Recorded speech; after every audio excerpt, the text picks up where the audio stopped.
गौ प्रणाम। राधे राधे। आत्मघाती होने वाला है ये वीडियो, क्योंकि इस वीडियो में धज्जियां उड़ने वाली है बड़े बड़े मंत्रियों की, अधिकारियों की। एक ऐसा सच आप सभी के सामने आने वाला है जिसे आपने देखा तो है पर आप समझ नहीं पाए हैं। एक ऐसा षड्यंत्र चल रहा है जिस षड्यंत्र की गहराई प्रभु ने समझा दी है। आप भी समझ जाएं तो उत्तम है, क्योंकि इस संदेश में धज्जियां उड़ेंगी हमारे प्रदेश के मुख्यमंत्री की, हमारे प्रदेश के कई कैबिनेट मंत्री की, उप मुख्यमंत्री की, और कई ऐसे आयोग के अध्यक्ष हैं जिनकी बातें आपके समक्ष आने वाली है। सर्वप्रथम छत्तीसगढ़ सरकार की नीयत क्या है ये हमें समझना होगा।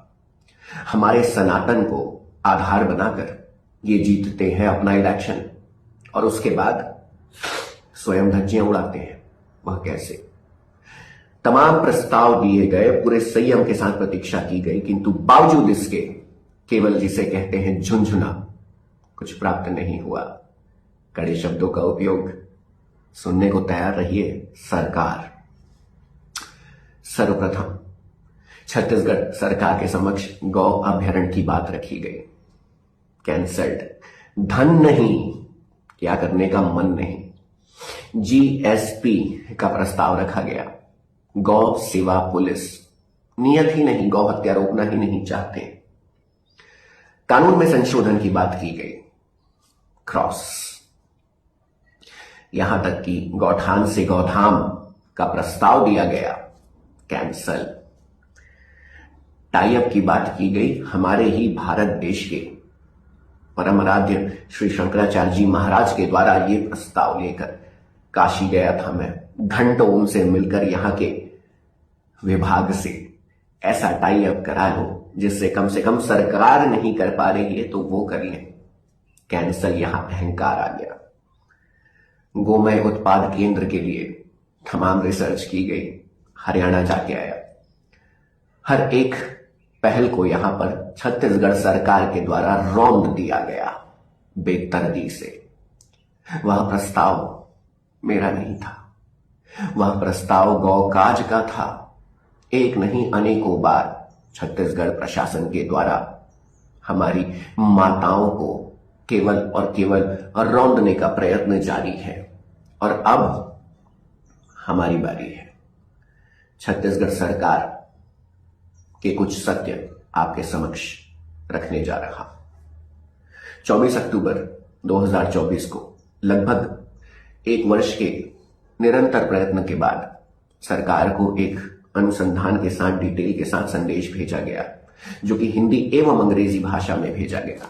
कारण यह था कि कुछ ऐसे सेक्रेटरी अधिकारी हैं जिनको शायद हिंदी समझ ना आए, इस हेतु अंग्रेजी का भी उपयोग किया गया। N I opening fact sharing message to Honorable Deputy CM, Honorable Rahul Bhagat sir, respected collector sir and other concerning respected leaders, ministers। न केवल यहाँ के केंद्रीय मंत्रियों को भी भेजा गया। सौभाग्य से उनका पर्सनल नंबर भी प्राप्त हुआ और कुछ से चर्चाएं भी हुई, किंतु समाधान निकल नहीं पाया। पहला फैक्ट भेजा गया कि 120 एकड़ का गौ अभ्यारण्य, बहुत प्रयत्न करने के बाद 500 एकड़ की आस लेकर आज से लगभग 2 वर्ष पूर्व विधानसभा प्रभु ने पहुंचाया था। विधानसभा में विनती करते करते करते एक ऐसे योद्धा मिले जिनके हृदय में गौ पीड़ा समाई थी, और उनके मुख से ये बात आई थी कि हाँ, हमें करना है गौ अभ्यारण्य। वो है हमारे प्रदेश के श्री विजय शर्मा जी। हाँ, श्री विजय शर्मा जी सम्मान के अधिकारी है, वो उन्हें सम्मान अवश्य दूंगा, किंतु मुख्यमंत्री नहीं, गौ सेवा आयोग अध्यक्ष नहीं।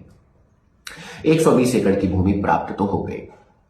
बहुत अनुसंधान के बाद कभी पचराही, कभी लोहारा और अनेक जगह पर सर्च करने के बाद एक भूमि 120 एकड़ की प्राप्त हुई, जिस पर सारी चीजें होने ही वाली थी। किंतु वहां पर एक सबसे बड़ा प्रश्न उठा, सबसे बड़ा प्रश्न, कि किसी भी निर्माण के पीछे बल कहां से आता है? आर्थिक बल। किंतु वहां पर कुछ ऐसी बातें प्रकट हुई कि 5 करोड़ का बजट है भाई गौ अभ्यारण्य के लिए, और वो भी 3 अभ्यारण्य, सरकार ने क्या हमारी गौ माता को मजाक बना लिया है? गौ अभ्यारण्य 5 करोड़ कैसे संभव है? अरे 1.5-2 एकड़ के जो गौठान बने थे उस पर करोड़ रुपए लगा है, 1.5 करोड़ 2 करोड़ लगा है। 120 एकड़ की गौ अभ्यारण्य पर जब प्रश्न आया कि 5 करोड़ और वो भी 3 संभव नहीं था, तो बिल्कुल बिंदुओं के साथ ये डिटेल भेजी गई। 120 acres of Go Abhyaran can't be compared with 1.5 acres Gothan in terms of budget. It is 80 times bigger in size and services both.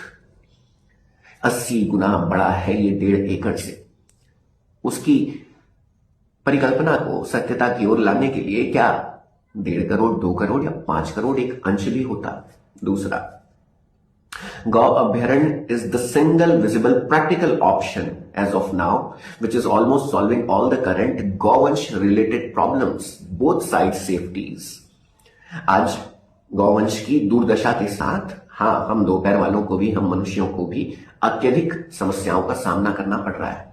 कितनों के तो प्राण भी जा रहे हैं, एक्सीडेंट्स हो रहे हैं, पर सबसे ज्यादा जो परिश्रम कर रहे हैं वो है हमारे गौवंश। कौन है जिम्मेदार? तीसरा, this Abhyaran plan has a potential and vision to create history across the globe, and once executed, it will be honored by PM's favorite. It will be honored and will become PM's favorite. अर्थात गौ अभ्यारण्य का वो vision है जिस vision के बाद हमारे देश के प्रधानमंत्री तक इसे प्रशंसा प्रदान करेंगे और इसे लागू करेंगे। ये क्षमता है गौ अभ्यारण्य की उस परिकल्पना में जो परिकल्पना आज भी जीवित है। चौथा, out of overall budget, boundary construction is taking hardly 8% of the total cost, which is really low as per the utmost important it carries. अर्थात प्रश्न आ रहा था कि बाउंड्री, बिना बाउंड्री के गौ अभ्यारण्य, अरे गौ हत्या का केंद्र बन जाता वो।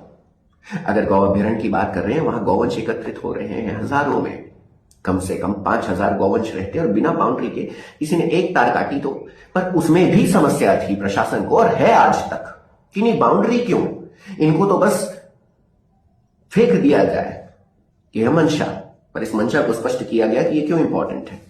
I request you to consider these important facts while taking this big step towards this mission. विनम्र निवेदन है कि इसे आगे बढ़ाएं और इसके महत्व को समझें, क्योंकि आने वाला समय बारिश का है, इसकी चेतावनी दी गई थी। Appeal till date, I, Adesh Soni and my team didn't even ask to get a single commercial support. गौ अभ्यारण्य की तपस्या के लिए लगभग 2 वर्ष बीते कवर्धा में। उन 2 वर्षों के दौरान कोई अधिकारी बोल दे, कोई मंत्री बोल दे कि किसी से 1 कण भी आर्थिक सहयोग इस शरीर ने प्राप्त किया हो तो नहीं। केवल वहां रहने की व्यवस्था, वहां आना जाना, भोजन पानी, यहां तक कि विजिट्स, गाड़ी, सब कुछ प्रभु ने कराया, एक माध्यम बनाया।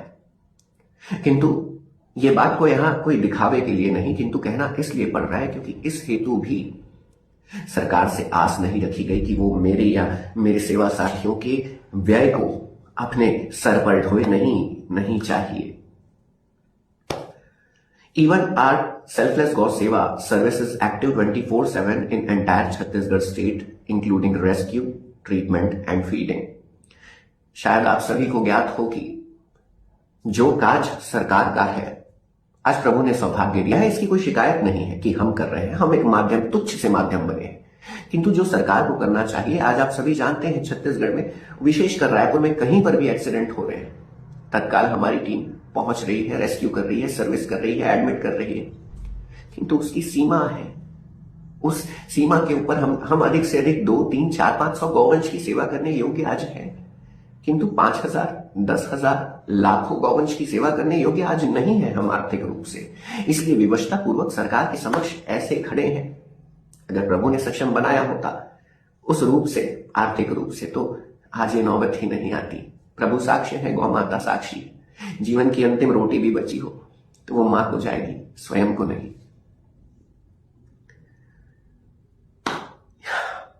Neither me and my team are looking to earn even a single penny of this project. जैसा कि मैंने कहा, it's a divine mission and we are doing it for our mother, humanity and country. अपनी माँ के लिए, इंसानियत के लिए और देश के लिए यह काज है. We must remember government is doing progress in all areas. That's commendable. हमें याद रहना चाहिए कि सरकार हर क्षेत्र में अच्छा काम कर रही है.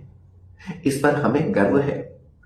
किंतु इस ओवरऑल स्टेट के बजट में, इस ओवरऑल पूरे भारत के बजट में क्या 1% या 2% का बजट हमारी मां के लिए नहीं आ सकता? Their need is even lesser than that. Kindly calculate once. उनकी आवश्यकता तो इससे भी कम है. पूरे भारत देश का जो कुल बजट आता है उसका 1% हमारी, अरे जिन्हें हम मां कहते हैं, हमारी सनातन का आधार है, हमारे संस्कार की जो नींव है, उनकी रक्षा, उनकी सेवा के लिए 1% या आधा प्रतिशत भी नहीं निकाल पा रहे हैं. They don't need luxuries. We have acquired their land, made them homeless and helpless. It's government's duty to at least let them live with food, shelter and safety. In return, their blessing will make our Bharat विश्व गुरु. हम विश्व गुरु बनने की बात करते हैं. अरे उनकी आवश्यकता तो केवल भोजन, पानी और सुरक्षा की है, किंतु हम तो उनके मांस तक पहुंच गए हैं. यही हमारी मानवता, यही हमारे प्रभु ने सिखाया है. Last but important note, each government will be self-sustainable within 2 years of its making. ये सबसे महत्वपूर्ण बात है. इस बात को आश्वस्त किया गया छत्तीसगढ़ सरकार को कि केवल 2 वर्ष के लिए सरकार इसे चलाएगी. 2 वर्ष ये स्वयं चलेगा और उसके 2 वर्ष के बाद ये सरकार को ऐसी जनरेशन देगा, ऐसी इकोनॉमिक प्रोग्रेस देगा, सरकार सोच नहीं सकती. किंतु बावजूद इसके, और एक अंतिम पॉइंट भी लिखा गया था, गौवंश can't wait for budget approval for getting food treatment and safety. Hence, keeping at least 1 year of maintenance of budget in hand, we need budget. अब बताइए, क्या गौवंश प्रतीक्षा करेंगे हमारे लिए बजट आएगा तो हम भोजन पाएंगे, हमारे लिए बजट आएगा तो हम पानी ग्रहण करेंगे? नहीं, वो तो मर रहे हैं. उनके प्राण खींच रहे हैं हम. उनके प्राण निरंतर जा रहे. पूरे छत्तीसगढ़ में सौभाग्य से आज सबसे अधिक गौवंश छत्तीसगढ़ में बचे हैं, किंतु दुर्भाग्य से पूरे भारत में सबसे अधिक दुर्दशा हमारे प्रदेश में ही है. अभी हरियाणा जाना हुआ था. हरियाणा के गौ सेवा आयोग के जो चेयरमैन है श्री श्रवण गर्ग जी, उन्होंने पूरा समय दिया, उनके साथ मैंने यात्रा की. 80% गौवंश संरक्षित और सुरक्षित हो चुके हैं. वह भी तो भारत का हिस्सा है, वह भी तो भारत का अंश है. किंतु बात तो यहां नियत की है.